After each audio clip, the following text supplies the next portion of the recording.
గుంటూరు నగరంలో డయేరియా కేసులు నమోదు కావడంతో నగరవాసులు భయోందోళనకు గురవుతున్నారు. ఇప్పటికే గుంటూరు ప్రభుత్వ వైద్యశాల నందు 40 మంది రోగులు చికిత్స పొందుతున్నారు.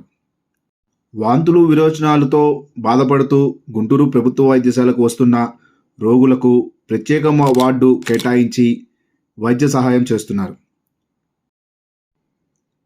ఇప్పటికే గుంటూరు తూర్పు ఎమ్మెల్యే మహమ్మద్ నజీర్ ప్రభుత్వ ఆసుపత్రిలో ఉన్న రోగులను పరామర్శించి మెరుగైన వైద్యం అందించాలని ప్రభుత్వ వైద్యశాల సూపరింటెండెంట్ రమణాని కోరారు.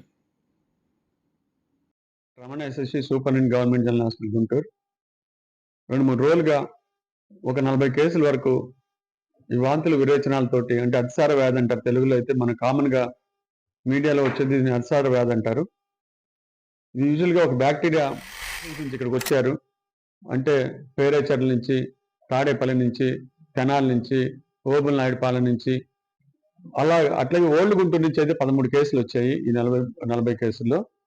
అట్లాగే మిగతావి రామిరెడ్డి తోట నుంచి 2, ఈ బుచ్చయ్య తోట నుంచి 2 ఇలా వచ్చాయి.